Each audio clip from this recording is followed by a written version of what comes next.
Hello, Mr. Witness. Can you hear me? Yes, I can hear you.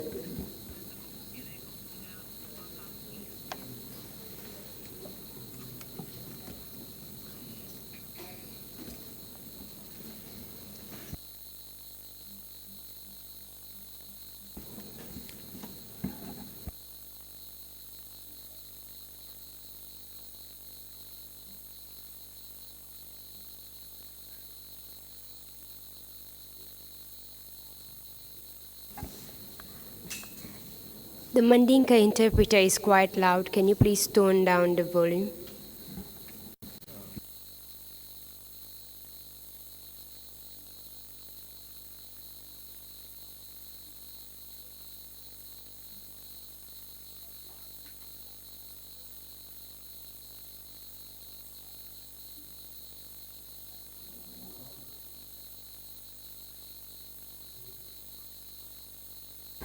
Mr. Chairman, can we start now? Absolutely. Please go on. Thank you. Good morning, Mr. Chairman. Good morning, Commissioners. Good morning, everyone. And good morning to you, Mr. Dampha. Good afternoon from Sweden. Good afternoon to you then. Thank you. As you already know, my name is Mariama Singate, and I will be leading you today on behalf of the Commission. But before we start, Thank I'd you. like to administer the affirmation to you. So if you can repeat after me, I I, Yaya Dampha, do affirm that do affirm that I will speak the truth I will speak the truth and nothing but the truth. and nothing but the truth. Thank you. Before we go into the topic of discussion, I'll just like to go over a few rules that will ensure that this conversation goes smoothly. As we speak, there is simultaneous interpretation going on, so I'll request that you speak slowly so that the interpreters can catch up on all that you're saying. And I'll also request that you allow for 3 seconds to pass before you answer my questions to ensure that our speeches do not overlap. Okay? The topics of discussion today will be, first, your background information to get us an insight into who you are. Then we'll deal with your educational background. We'll briefly discuss your military background and your shift into journalism. We'll discuss your work, your investigative work as a journalist and some of the major cases you followed, your arrest, detention, and subsequent exile to Dakar, and your encounter with the NIA while in Dakar. And finally, we'll give you an opportunity to discuss the impact of all these events on your life and that of your family. And the commissioners will also be given the opportunity to ask you questions. Okay? Can we start now? Yeah. Can you please tell us your full names? My name is Yaya Dampha.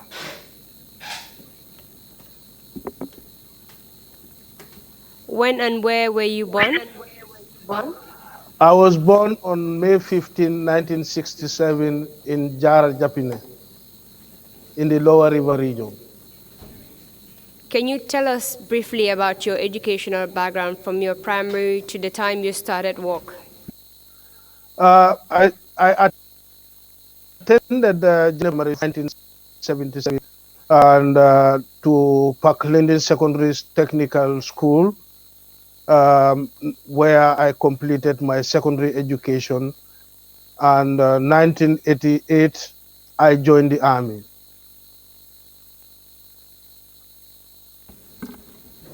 For how long did you remain in the army? I served 6 years in the army. During those days, we signed 6 years contract, and I have my 6 year term in the army. That is from September 1988 to 1995, October. I left the army.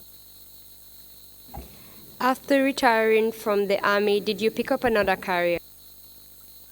Yes, after I left the army in 1995, I briefly stayed off for some time, and then went into journalism in 1997. From being a military officer to a journalist is quite a huge shift. Can you tell us what led to that shift? Well, definitely when I was joining the army in 1988, I thought I was taking a career job. However, after a few years in the army, I realized I was in the wrong field. So after the completion of my 6-year term, I decided to disengage my services and pick root somewhere else before it was too late.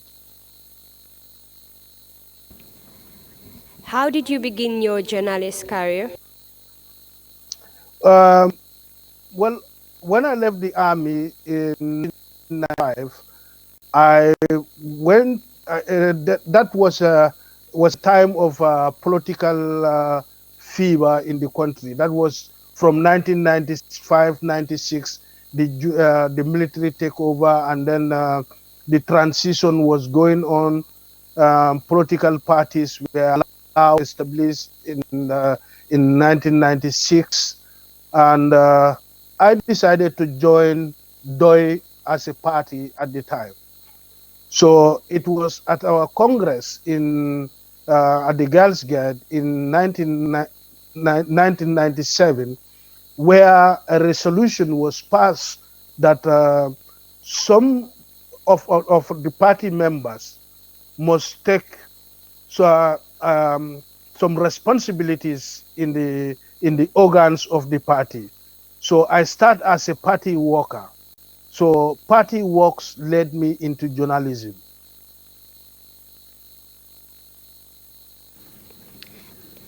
In which media house did you start your journalism career? And this would be Foroya paper for the fact that at the time DOI was an organ of PDOIS until it was commercialized fully. Can you tell us what the Fourier editorial policy was at the time you started?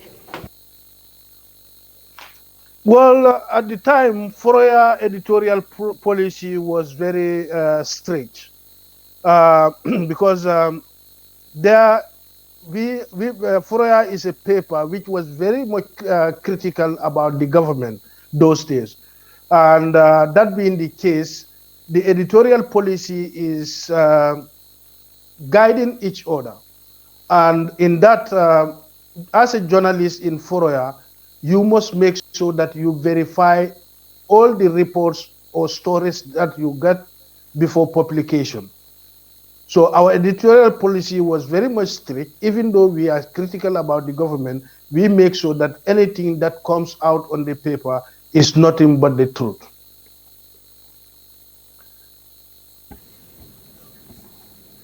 When you started with Fourier, can you please tell us what kind of stories you were reporting on? Well, those days in Fourier, as I tell you, Fourier was a very critical paper. So it was critical about the government, I mean.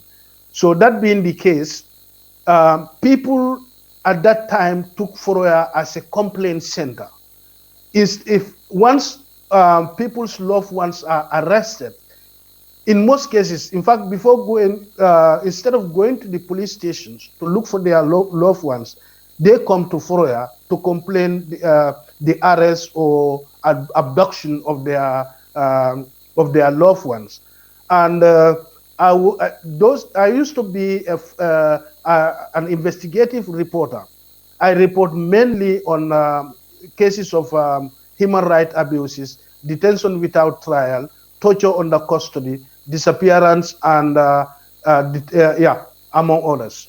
These are mainly the areas. I was mainly engaged on human rights issues. Can you please tell us some of the major cases you were reporting on then? I reported on a lot of cases. The most popular among them would be the cases of uh, how do I call them? The group from Fonyi. You have the Jasaja Kujabi case. I reported that. I followed it up, investigated and reported about Jasaja Kujabi's arrest, prosecution, and yeah, yeah. And also, I reported on the case of Haruna Jamme and Masi Jamme. I covered I reported on the cases of uh, the former chief of Fonyi Councillor, Muhammad Lamin Nyas, and Ndongo Mbub, Bubai Sanya, and down the line, I reported on the case of Rambo Jata, the arrest and disappearance of Rambo Jata, Usman Rambo Jata, the former councillor of Bakau Ward, Master Tamba Fofana, and Chief Ibrahim Amane. These are the popular stories that I covered. Can you please tell us about the first one, being the case of Jongseba Kujabi? How did you come to know about it? Jisaja Kujabi's case was reported to our office. In fact, yes, Jisaja's case was reported by his family members to our office that he had been arrested by the NIA and taken to Banjul. So we start our investigation from the NIA. When the matter was reported, my editor-in-chief, Samsar, assigned the case to me to investigate. So first I went to Fonyi to confirm his arrest and those who arrested him. According to the family sources, he was arrested by people who identified themselves as members of the National Intelligence Agency. So I followed my contacts at the NIA and got confirmation that he was briefly detained there and later moved to Mile 2 Central Prison. However, along the line, yes? Sorry for interrupting you, but I just want us to get the name right. Is it John Saba or G Saja? G Saja Kujabi. Can you please spell it for us? Jisajar.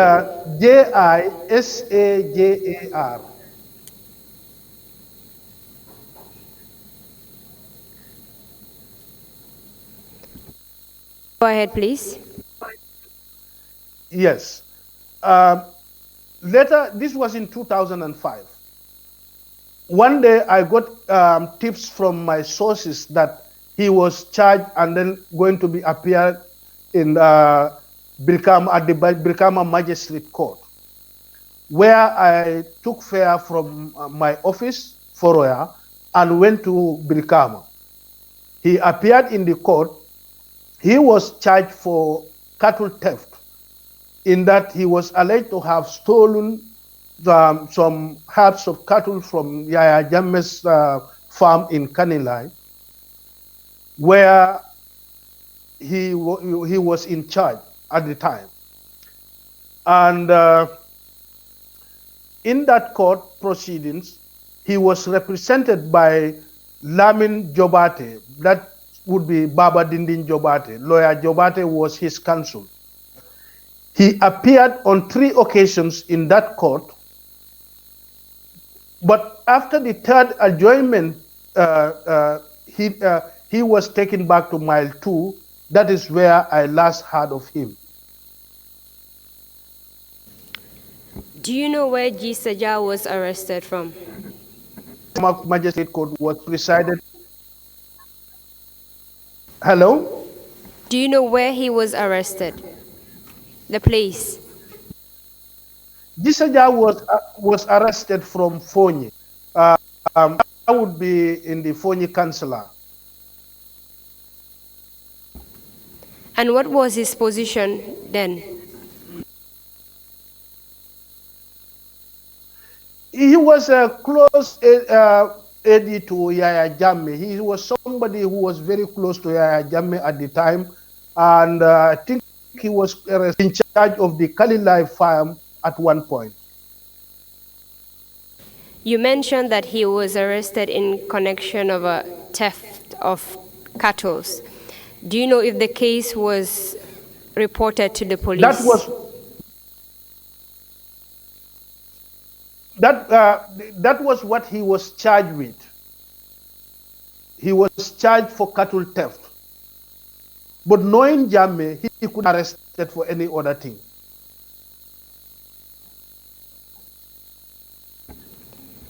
You also mentioned that he appeared before the magistrate court twice, and on the third adjourned date, he did not appear. Right? Right. Yes. You said you last heard of him at mile 2. Am I correct? Exactly.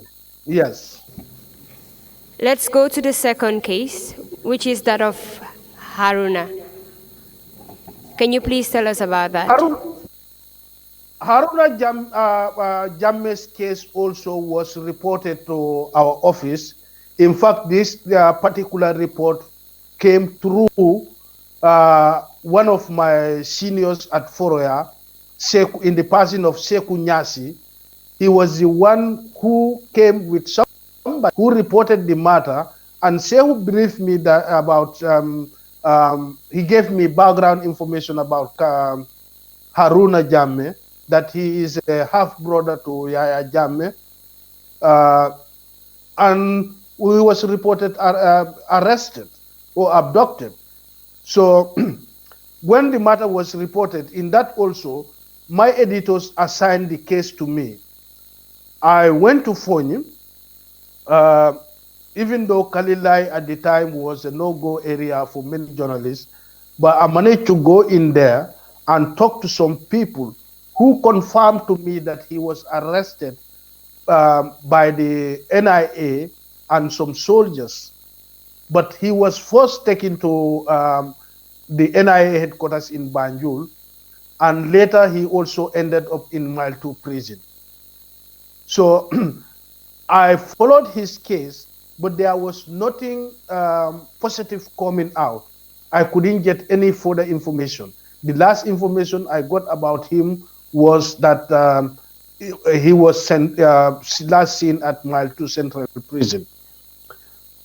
So this was the time. After some time, we got another report that his sister, in the person of Mercy Jammeh, was also arrested. And according to our investigation, my investigation, Haruna's arrest came when he confronted Yaya Jammeh and advised him to stop, desist from grabbing the landed properties of the people of Fonyi. This did not according to the information, this did not go down well with Jammeh. He feels like Haruna was challenging his authority, kind of. So he ordered for his arrest. And when Mercy also came down to inquire about his brother's disappearance, Mercy also ended up being arrested and also disappeared. For Mercy's case, we only got information of his arrest, and when I follow it, he was taken by junglers, and that's the end. No further information on her. Can you tell us between the time of Haruna's arrest and the time of Mercy's arrest, how long was it? It would be in the range of a month or so, not more than 2 months. I know as a journalist you're not supposed to reveal your sources, but did you confirm this information that you had from multiple sources, or did you rely on only an individual? No, we speak to a lot of people. You know, as I tell you, Foroya at the time, even though we were very critical about the government, we are also very careful with what we report. In fact, this makes us survive a lot of survive during the time of Jammeh. They may not like what we report, but thank God nobody would come and say what you wrote is not true. Normally, what they will complain is these are reports that we don't want you to report. But there was never a time that someone comes to challenge our report to say what you have written is not correct, inaccurate. When was this incident reported? In 2005.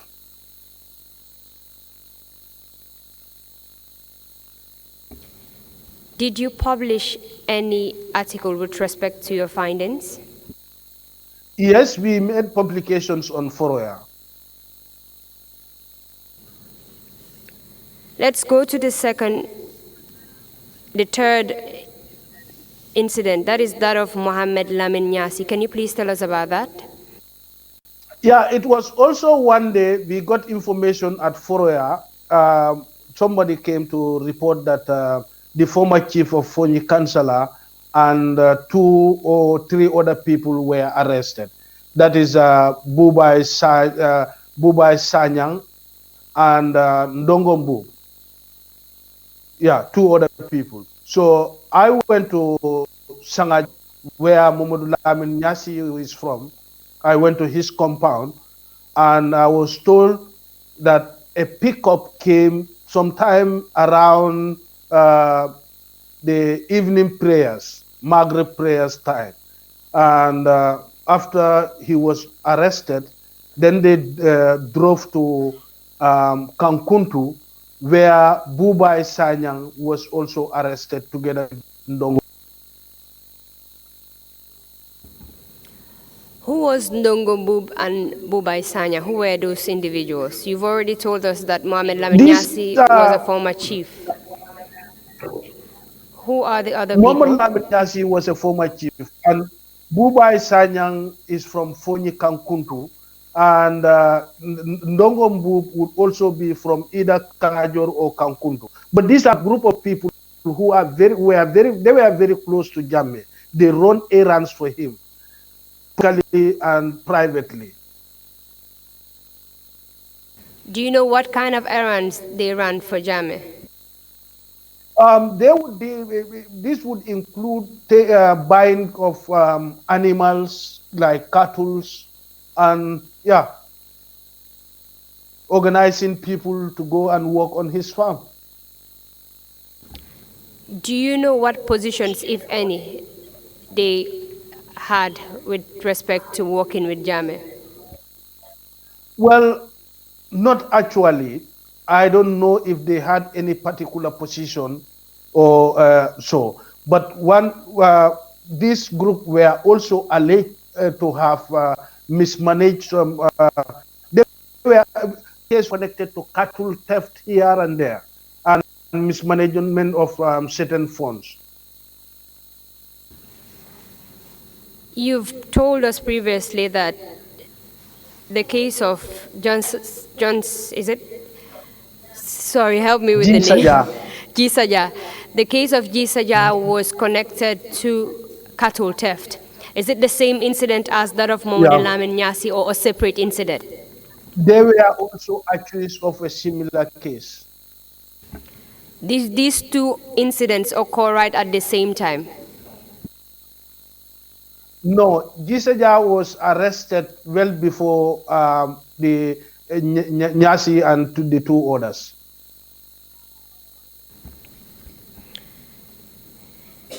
When this matter was reported, did you find out about the whereabouts of these individuals, Mohamed Lamin Nyasi, Ndongo Bub, and Bubai Sanya? Well, the first information we got was they were arrested by the NIA and taken to Banjul. So I managed to investigate and got information that they were at one time detained at the NIA headquarters. But later on, they were also transferred to Mile 2 Central Prison. But these 3 were never charged to court. They never appeared in any court.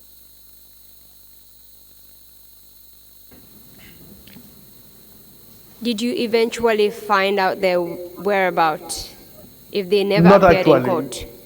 Not actually. The last information we got was they were detained at Mile 2 Central Prison. So what happened to them from there, I don't know. And when exactly did this incident occur? It would also be in 2005. Actually, we have information that the disappearance of Ndongo Boop, it's sometime around 2006. Well, yes, would be there. These cases were started in 2005. They were arrested and released, arrested again, and the case was proceeding until in 2006. In fact, up to the time of my exile, we were investigating their cases, which was in 2007.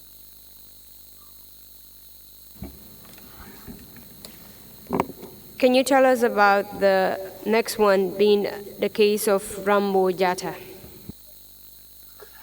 Yeah, Rambo Jatta won the the councillorship election in 2007 or 6, I think. Yeah, and yeah, from there he was arrested here and there, being moved from one police station to another. It took me some time before I really find out where Rambo was. Until one day in 2006, in fact, I was out to look for Chief Mane when I came across Rambo in Sarangai.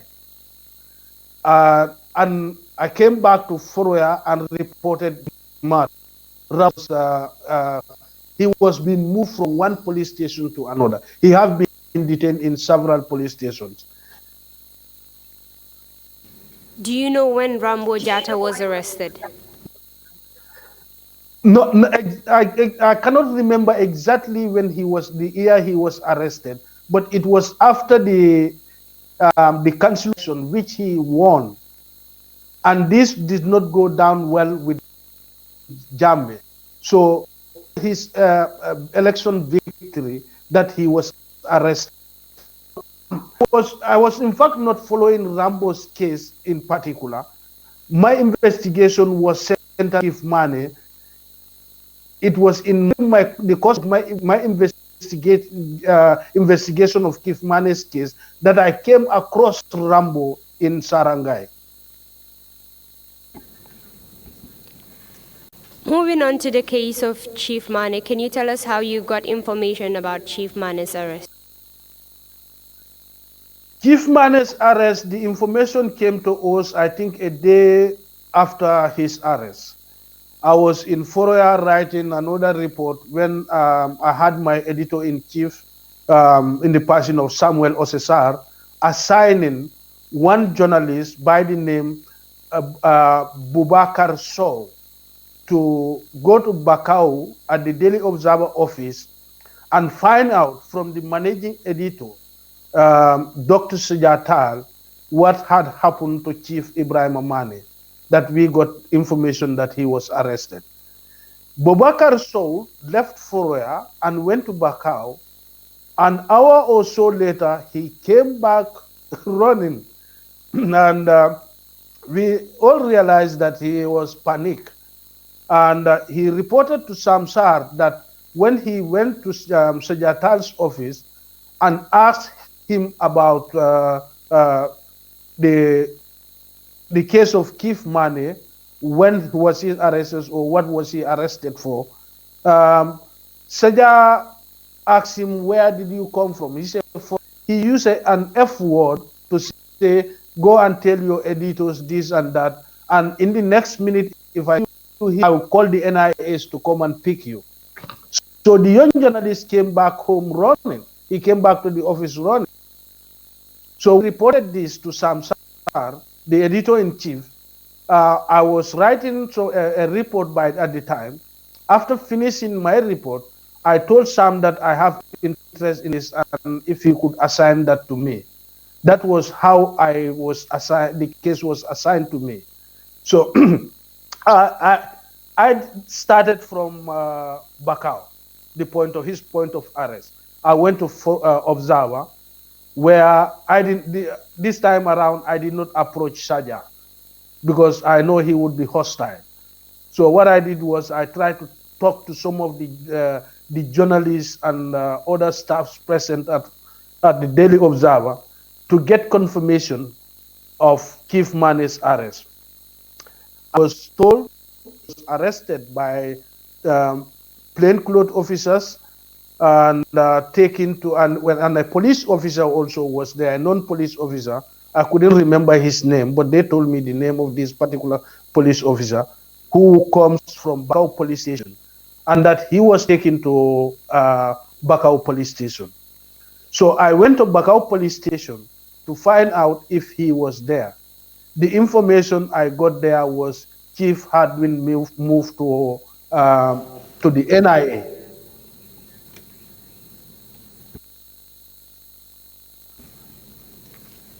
Okay, thank you very much. We will call you again on this particular issue because this is an issue of interest to the Commission. And we know that you have sufficient information with respect to Chief Mane's issue. So we'll call you once we start our hearing on it, and you will speak and testify as to all that you know about it.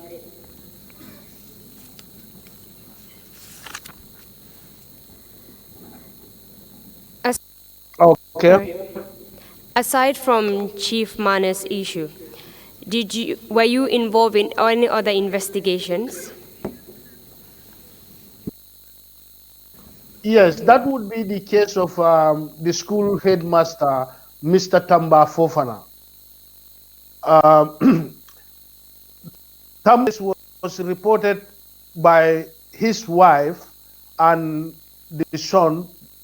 I forgot the wife's name, but the son's name is Musa Fofana, who came to the foreign office to report that his father was arrested from Kudang, where he was posted as the school headmaster.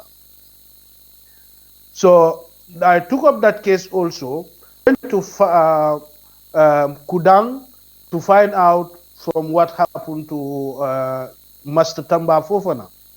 The information I got from Kudang was that it was during Yaya Jammeh's Meet the People store or political campaign. Jammeh was traveling from Basse, passing Kudang, and it was the culture. School children and the villagers would line up in their various communities to welcome him. The headmaster Tamba Fofana is a handicap. According to the information, he told his teachers, instead of lining up the children in the Kudang Lumo area, he decided that the school children move to in front of the military barracks, where the public concentration would be minimal. Because according to them, Tamba so that Jammeh throws T-shirts and people normally scrambles.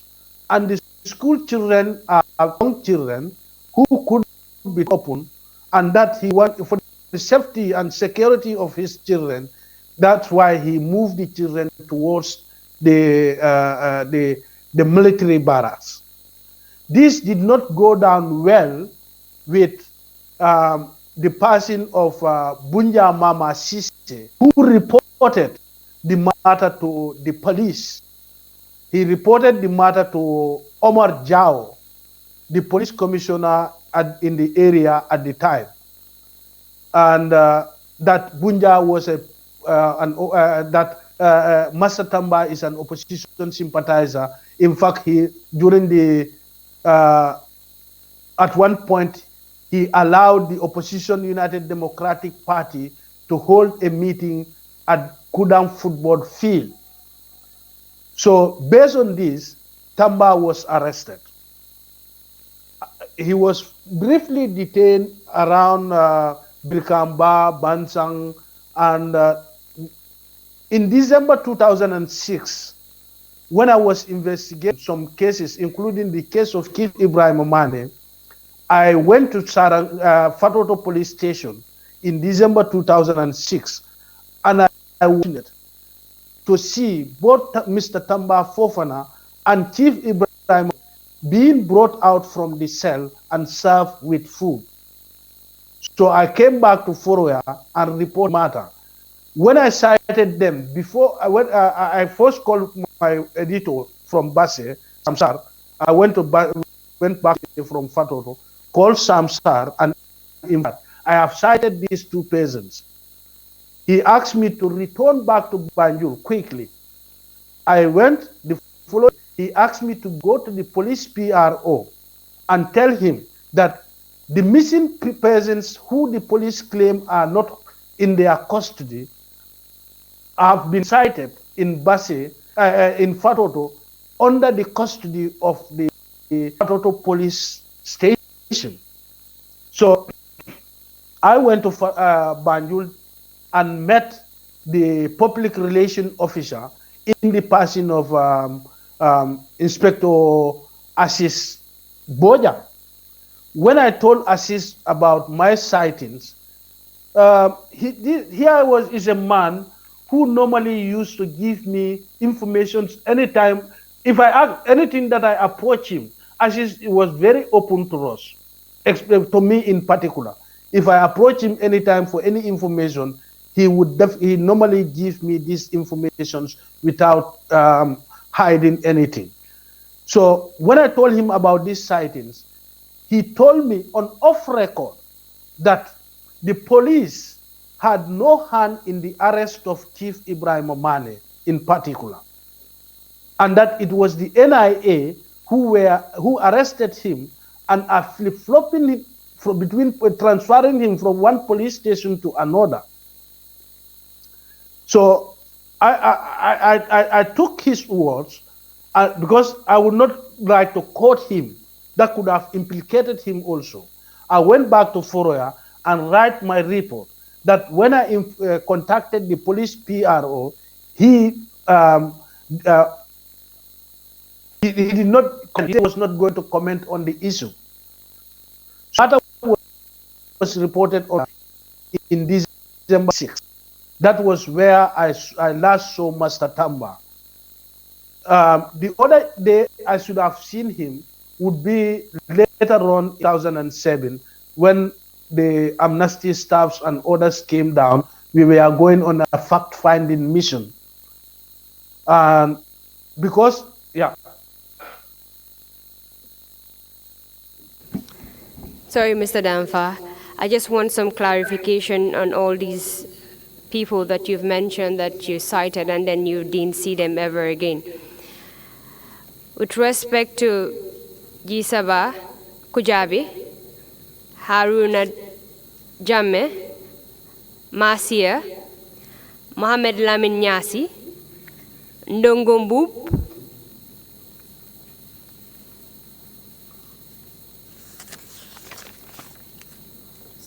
Babai Sanyang, and Master Tamba, and Chief Mane. Yeah. Do you know if since after their arrest, they were released eventually? It was Master Tamba Fofana who was released.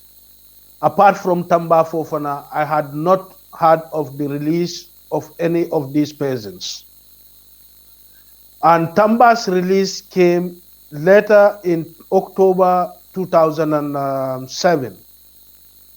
That on the 6th of October, I embarked on a fact-finding mission, a team of amnesty staffs in the presence of Tania Bernard Bashir Ayodela Amin.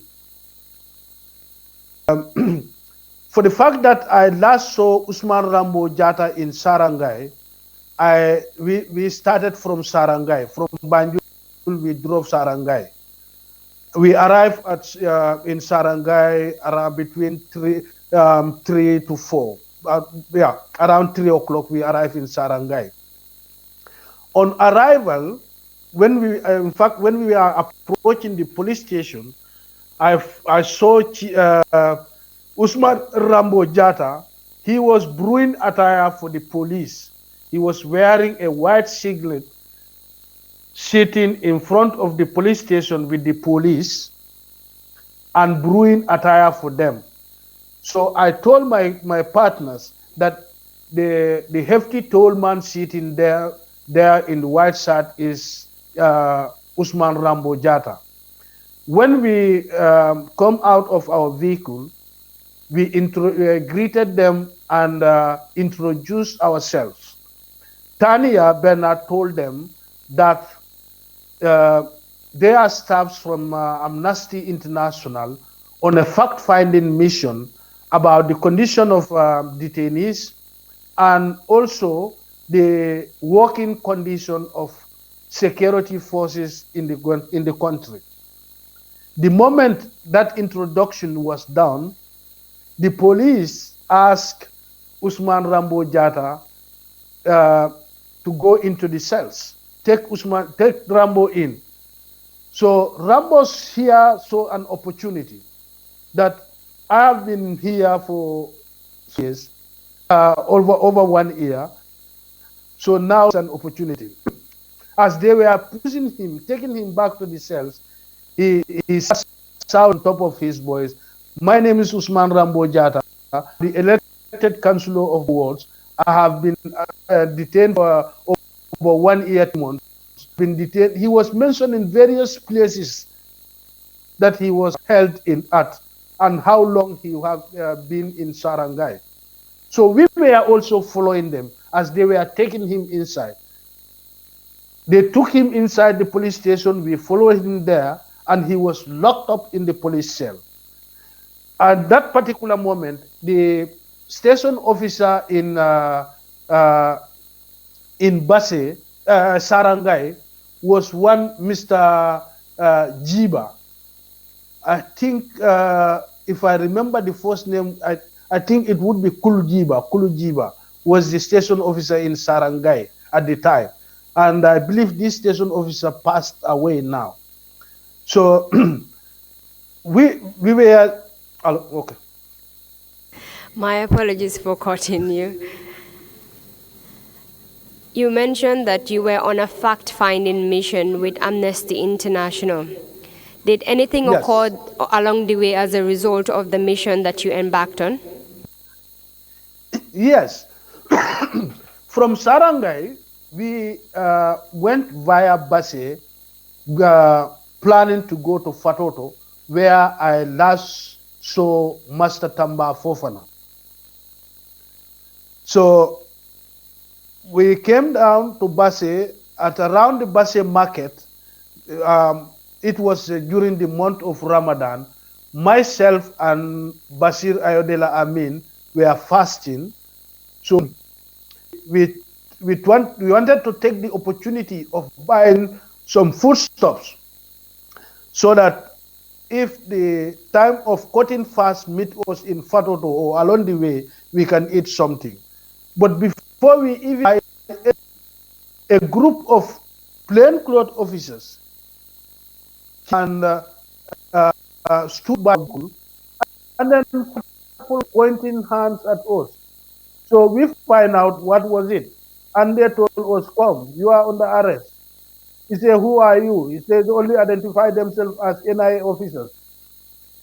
So they put us in our own car, vehicle, and took us. Instead of going to the police station, they drove us to the Basse Mansajankunda, to the residence of the divisional commissioner.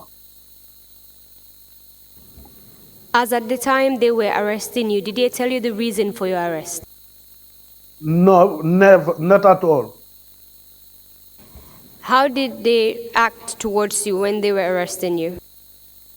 Well, they were like, if you have found your missing ships, you are trying to put them together, trying to, wave us like if everyone was, they surrounded us kind of, and telling us we are under arrest. But apart from telling us that they are NIA officers, they never tell us the reason of our arrest, where they are taking us, or the name of the persons arresting us. Did you identify yourselves to them as a journalist and also your partner as someone that works for Amnesty International? No, we did not get that chance. We were not given that opportunity. But on arrival at the commissioner's den, tried, we in fact tried to we introduce ourselves that these are Amnesty staffs, and I'm a journalist who is guiding on this tour on a fact-finding mission, and that before these people come down to Banjul, they had got clearance from the Inspector General of the Police and also from the Office of the President. There was a clearance sent to them. In fact, when they called finally to speak to the Inspector General of Police, Benedict Jammeh, then Benedict Jammeh was in the UK. He told them, well, I'm in the UK right now, I'm here with you, but go to Banjul, because they came on the 4th. On the 5th, we had a training session for journalists and media, human rights organizations. So on the 6th, we departed to go on the field exercise. So we tried to explain all this to them, but no, they did not even bother to take any statement from us. We were parked at the commissioner's office like that. They were calling everywhere. I don't know who they are calling or why they are calling. So it was during the course of that, because this was around sharp 5 o'clock. When they were arresting us, I looked at my clock. It was 5 p.m. in the evening. We were at the commissioner's office until 6:30. So I remember that we had our luggages and the laptop vehicle, which was parked somewhere outside the commissioner's residence. So, and contains a lot of information.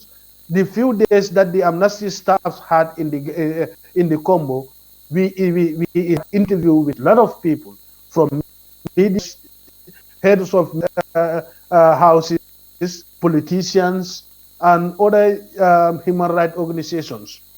So in the NIA and their trend of operations at the time, I fear that if they got access to those interview papers and the laptop edition, other people might also be arrested. So I managed to escape from where we were held. I sneak out. Thank God nobody talked to me or see me, or I don't know why. I went out. I found the driver was sitting somewhere outside. I asked him to drive the car. I joined the car. He drove us back to Basse. On arrival at Basse town, I went straight to a telecenter where I made calls to my family, my office, Foroya, the Amnesty International office in Senegal, and the UK, informing them of our arrest and where we were held. At that point, where was your partner? And you also mentioned earlier that you had several security men who came to arrest you. Where were these security men?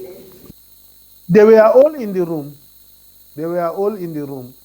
But I don't know, I sneak out. And I went down, I made a call. After making that call, I went to my friend Ibrahim Ellis Marena, where I asked Marena to offload the baggage for our vehicle and take them to a safe place.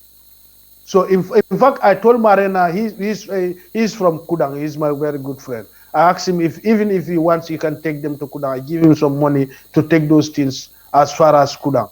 But he took them outside Basse and keep them somewhere. So I returned back after making that, offloading the vehicle and making those calls. On my return, few minutes later, the the divisional police commissioner, in the person of Ibrahim Cham, who I know very well, came in with some other persons who I assume are heads of the NIA at the time in Basse. When they came, they told the officers who were who arrested us that what is happening. The information about this arrest is filtering out. The amnesty director uh, in the UK is already on the BBC Focus on Africa. So that was the time they searched us and took our telephones, because maybe they think we were making calls or sending SMS from there. So we were held in that place until 12 o'clock at night. You mentioned that you sneaked out for a couple of maybe probably minutes and then came back. How come no one noticed that you sneaked out and came back in? Well, my colleagues know I went out. They, in fact, after when I came back at night, when we were later moved to police station, they confided in me that they feel disappointed when they did not see me, because they thought I had betrayed them and left them on our captors. So I explained to them what I had done when I went out. At the time you were in the commissioner's office, did they tell It you the could be that, reason why you were there, or did they ask you any questions with respect to your work? yes, they were asking us what do you want to do in Sarangai? What were you doing there? Why are you here? And all not. So we try to explain to them our mission, that we are on a fact-finding mission. These are amnesty staffs. I'm a journalist. But this is something that they don't want to hear. You mentioned that you were moved to a police station. At what point did they move you to the police station? And which police station was it? This would be around 12:30 at night. We were moved from the commissioner's residence to Basse police station. On arrival at Basse police station, Ibrahim Cham, the police commissioner, asked the police, the officers, to put us in the cells, of which objected. I told him clearly that arrest us, but the law says before you put us in the cells, you must charge us. So we are not charged, we cannot go into the cells. This nearly earned me a slap from him. He was very angry. He told his officers that he knows me, that I am an ex-soldier turned journalist. I was going to the GTTI reading law here and there. So he was angry. Them for spies. So when he told them to charge us for spying, I told him, well, we will not have a difficult day in court, because we are not needed to defend this. So they wanted to take our cautionary and voluntary, and told them, well, we will not give any statement until we have a lawyer present. So he told Ibrahim Cham, the station of police commissioner, turned and faced me. He said, Yaya, you keep making our work difficult for us. You know that all the lawyers live in the Congo. We cannot get a lawyer here to be present before you give your statement. I said, but that's my right. The law gave me that right. So you cannot take that from me. We are not going to say anything. If you will forcefully put us in the cells, that's that's left, but we are not going to give our statement without having a lawyer present. So that was the time he said, he asked them to park us behind the counter. So I asked if my friend Marena can bring us a mattress, which they agreed to, and we spent the night on the mattress behind the counter until around between 2 and 3 a.m.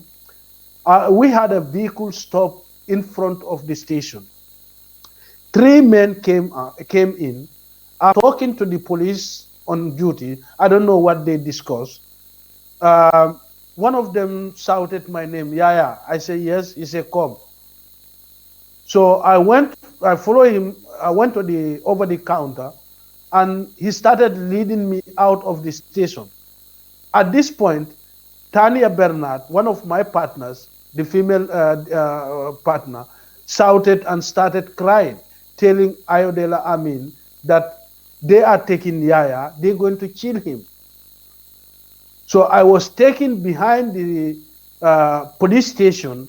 There is a small room opposite behind the police station where they took me.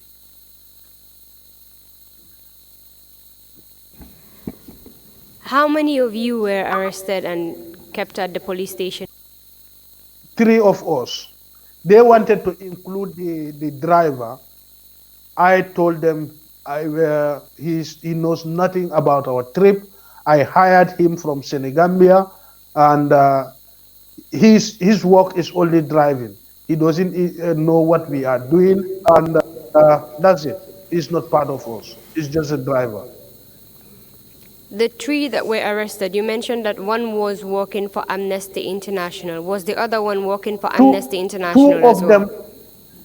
Tanya, both of them works for Amnesty International. Tanya Bernard was the researcher for West Africa Dex at the time, at the Amnesty International, and Ayodele Amin is the campaigner for West Africa Dex. They were both based in the UK. When they took you to the other room, what did they do to you? What happened? Well, in that room, I was asked to write a statement and my partners, which I disagree. I refuse to do that. So they promised me of my freedom. I say no, I will not do it. They try as hard as possible. I spent almost 1 hour with them trying to persuade me to do that. I said, no, I will not do it. So later, one of them said in a hard tone, leave him, take him back. When we go to Banjul tomorrow, he will speak. So they took me back to the station where I joined my partners behind the counter. Were your partners also subjected to the same interrogation? No. At Basse, they were not from the police, from the divisional commissioner's residence. We were never asked any other question. I was the only person who was taken out in that odd hour to and asked to give a statement in and implicate my partners, which I refused to do. Were you eventually released after that? No, we were transported to Banjul the following day, and that would be on the 7th of October, sorry. We were transported to Banjul in our own vehicle. We came back to Banjul. On departure, my friend Ibrahim Eles Marena made calls to Samsar and other media houses to inform them that now they are moving them from Basse, coming down to Banjul. So on arrival at Banjul, we were met by a lot of journalists. I saw people like Madin Jai, Babakar Sise, and Musa Sarif running behind our vehicle when we were being transported from when we crossed the ferry from Bara. We came down to the police station. On arrival at the police station, because we were denied food, and this I told Marina that when he was making call that we were not given food, and Marina I gave him the amnesty director's number. He also called and informed them about. He was regularly updating the amnesty office in the UK that night. We were not given food. I was keeping fast. Bashir Adela was keeping fast. We were not given the opportunity to break our fast. So we stayed without food the whole day. The following day, we fasted. So because this was announced on the radio, on the BBC, that we were fast for 2 days. We were at the station, we met the American ambassador or consular, because Tanya Bernard is a dual citizen of British, is a British American citizen. So the American ambassador and the consular and the British consular were all present. The Nigerian consular was also present, or high commissioner, because Bashir Amin is a Nigerian citizen. So I met my family also there. Samsar was there, and from African Center for Human and People's Rights, Adela Soso there. They all carry get full with food. We had a lot of food to eat at that day. Did they eventually release you after so much people came and gathered? No, we were put in cells. That at that point we were charged, and because lawyer Kamara and lawyer Tambidu came down to represent us, a cautionary statement was obtained from each of us, and myself and Bashira De La Amin were put in the cells. Tania, a female partner, was detained behind the counter. In the cells where we were put in Banjul, we found 35 other people in that cell. Some of them are said to be mentally ill and even TB patients. So we saw an opportunity. We were doing our investigation from the outside. Now here we are detained with 35 other people. We send. I called the police, because there was a police officer on duties, Bakari Nyang, who was my senior in the army and a good friend of mine. So I asked him if he can buy us an exercise book and a pen, which he did. So we started interviewing everyone in that cell, asking them the reason for their arrest and how long they have been there. And some of them have been in that police cells in Banjul for over 1 year. And the crimes of most of them are loitering. They were in the streets of Banjul or Serekunda in late hours. You did mention that you were charged for spying while you were in Basse. Was it the same charges that were levied on you when you went to Banjul? Yes, in Banjul also they said yes. So the following day we were taken for interrogation at the serious crime. I think when Malamin something, Malamin, I don't know, was the head of the Malamin or Mohamed Lamin something, was the head of the serious crime unit. Sise maybe, was the head of the serious crime unit. And during that course of their interrogation, they asked us our IDs. And Tania produced 2 passports, British and American passport. Oh, they say now there is an opportunity. These people are more than spies. This woman is a criminal. So they transfer us from serious crime to Interpol, where we met one man. I know him, Starbaji. Starbaji was heading the Interpol unit at the time. He's a tall, lanky guy. I think he lives near my place in Latrikunda, Piccadilly area. You know, so he tried very hard to pin us down, to try to implicate us, until on the 8th, 9th, when Burama Diba, the then CMC, called us in the person of Benedict Jammeh. The police PRO was there. I couldn't remember who was the PRO at the time. But Burama Diba told them in a clear language that we are holding these people illegally. They had a clearance to come and do what they are doing here. The NIA arrested them and now handed them to us, the police. So all what is being reported on the newspapers and on the radios is that the police are holding these people. To avoid that, we have to go to the president's office and tell the president, Yaya Jammeh, that these people committed no crime. So from there, we know that, oh, on the whole, Jammeh is aware and maybe he have interest in our case.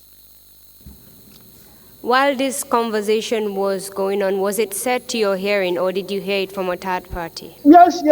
We all heard it clearly. The group was standing right in front of us. When Ibrahima told them, Alimbe Sila Alala, we all have to fear God and do what is right. So that was the day they went to the State House. Hours later, we were asked to find people who can sign our bail bonds. And when I asked them the bail conditions, they told me the bail bond is $5,000. So I nearly fainted because I was thinking, who is going to sign my bail bond? But the American ambassador, consular, signed bail bond. The British consular signed their Bernard's bail. The Nigerian High Commissioner bailed Ayodele Amin, and a person from the American embassy was asked to sign my bail bond. And this happened to be former Captain or Major Ben Wilson. It was Wilson who signed my bail bond. So we were released on bail and asked to report on a daily basis. We were reporting every day until on the 12th, when they told us that the case is dropped, you are free to go. We went back to the hotel in Senegambia, and my partners flew out of the country that evening. Did anything happen to you as a result of the work you did with Amnesty International? Of course. What happened to me was after my release, I got alerts from some of my contacts. As an ex-soldier, I had some friends in the State House who called to say they had it to their hearing. Jammeh was giving directives that they should come after me, they should arrest me. So these people sent me, first they sent text messages, I didn't respond, and I received series of calls alerting me, informing me about this danger. I said, no, I'm not going anywhere. My family were worried, my friends were worried. Until later, my late friend, the former clerk of the National Assembly, Dudu CM Kebe, came to my house late in the night and informed me that he also had received a similar information from a friend who asked him to alert me, because most of them know my relation with Kebe, and in fact they think we are brothers. So he told me, this is real and you have to leave. This is not going to be an arrest. I know you are not afraid of being arrested, but this time it would be an abduction, so you can go missing. the,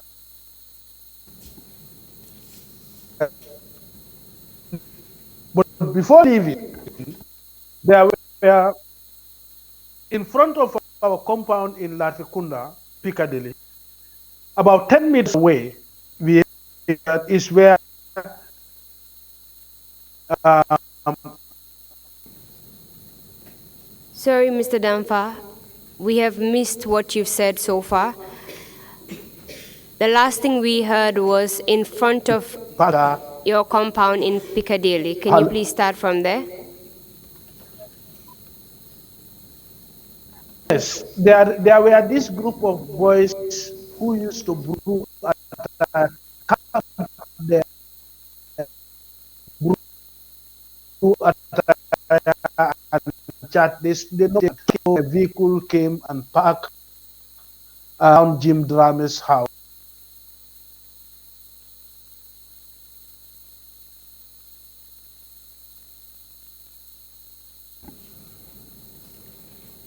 Hello, Mr. Dampha, can you hear me? Hello?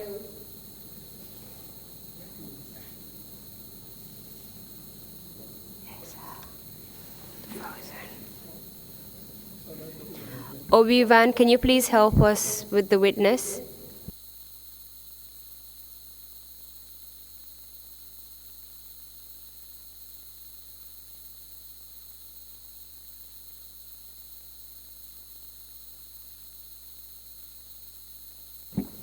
Hello?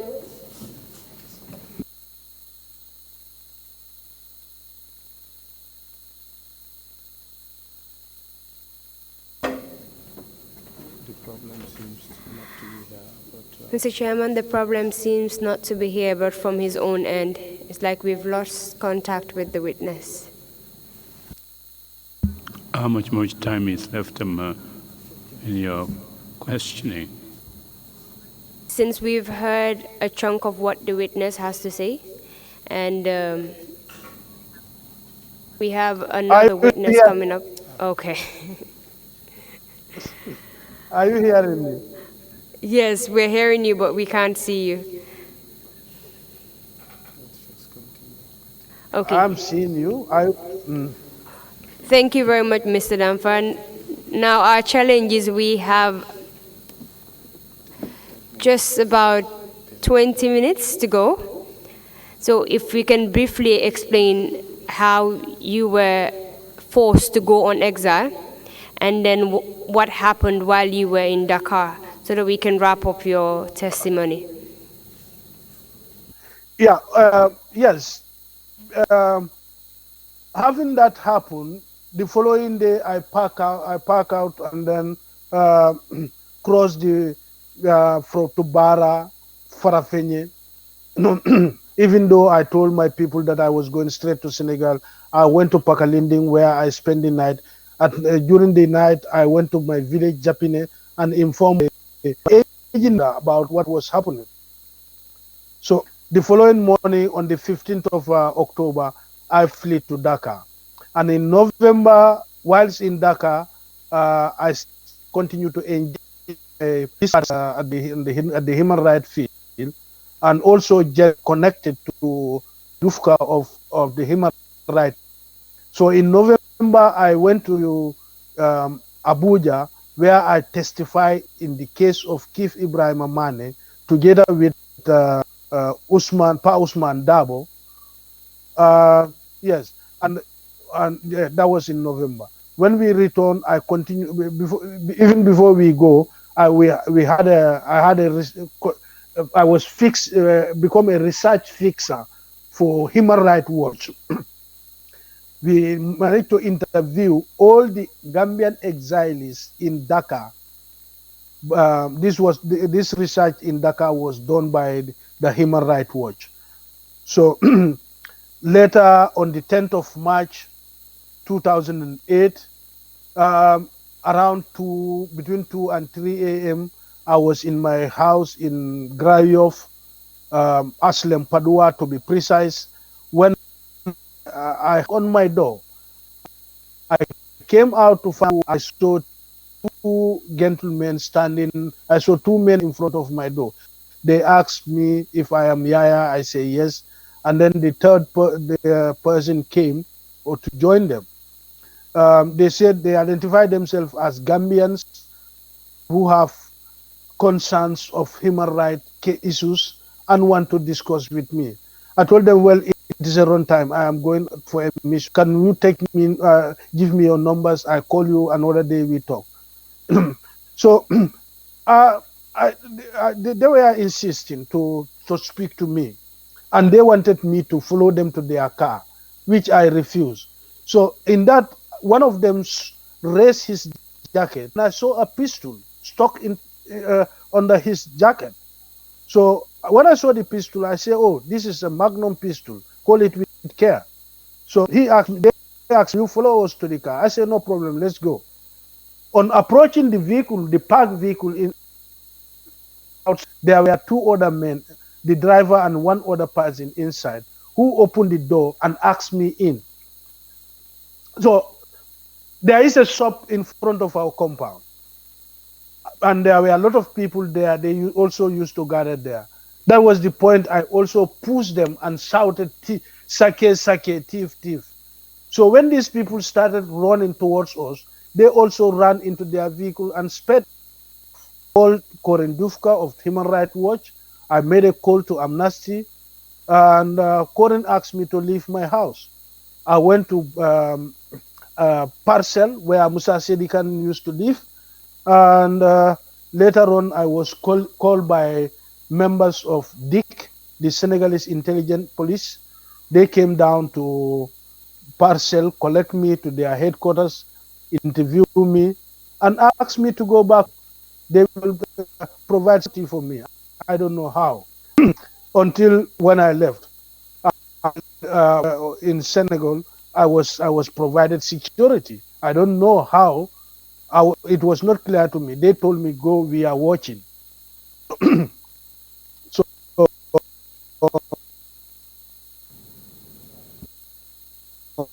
Hello? but before going, I went back to the police. Hello? Ahead, please.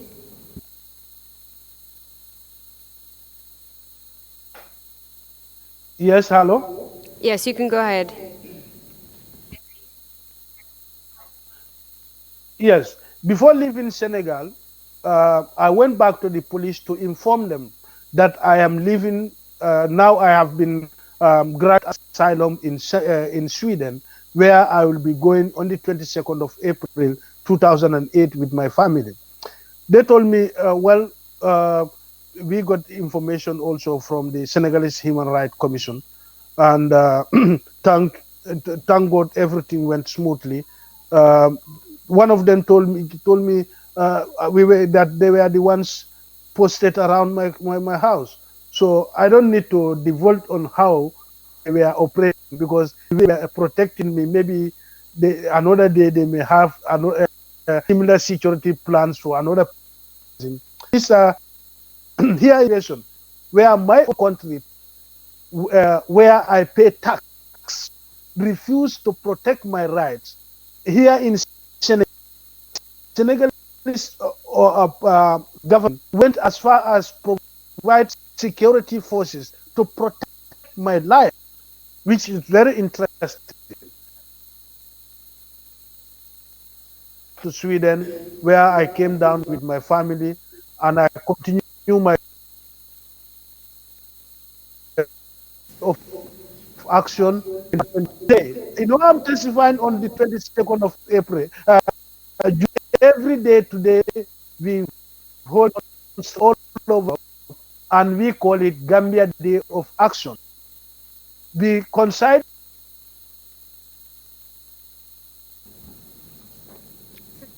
the military takeover.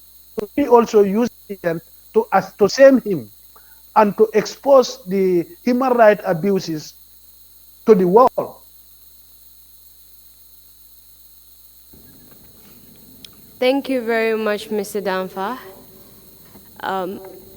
I know that you've not said all that you have done, your work related to investigations about enforced disappearances and arrests. We will call you back again to discuss some Thank of you. these issues that you were investigating.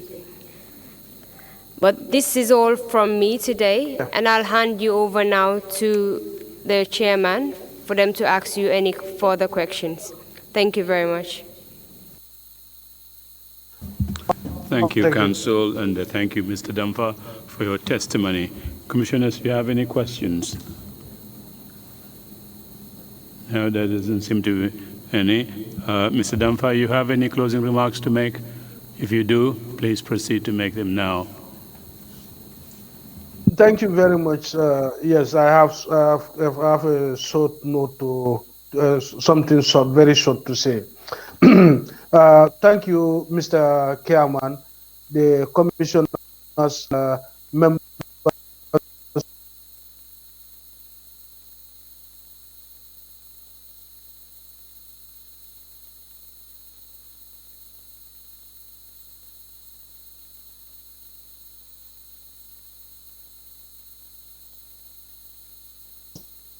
and the world at large. And I joined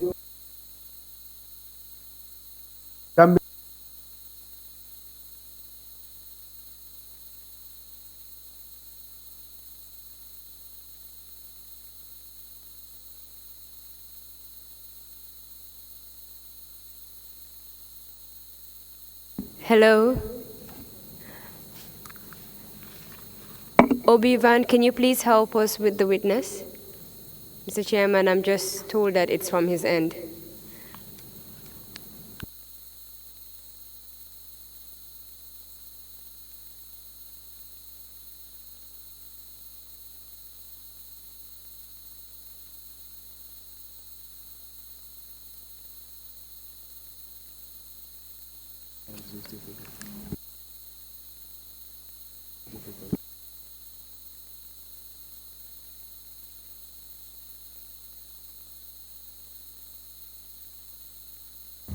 Well, I was just giving him some chance to see if he would reconnect. If not, I hope his statement is being recorded. If that is the case, then at least it will be part of the record. Let's see. Indeed, Mr. Chairman, that was what I was about to suggest. Splendid. If that is it, then we would take our... thank you again very much. If that is being recorded as well, you can hear it later on or whenever. But we want to thank you for coming to testify before the Commission, Mr. Dampha. We will take a 1 hour break, come back at 12:30. Sorry, 2:30. My apologies. Just waiting for Council to finish consultation. We will take our 1 hour lunch break. We'll come back to you. I believe you may have a witness lined up for that. So it's going to be a busy afternoon. Is that correct? Yes, yes, Mr. Chair, thank you very much. This pretty much wraps it up on the theme dealing with the muscling of the media. If we have a new witness who adds a new dimension to this inquiry, we would interpose, we would bring that witness subject to the approval of the Commission. So this is a continuing investigation. But as planned, this brings the end to the investigations on the issue of the media and the journalists. So this afternoon, we would start a new theme. And at the appropriate time today, before the commencement of the session after the lunch break, we would indicate which topic or which theme we are moving on to, and possibly the subject matters that are to be expected. In the meantime, I guess we can go on a lunch break and look forward to the hearing this afternoon. Thank you, Mr. Chair.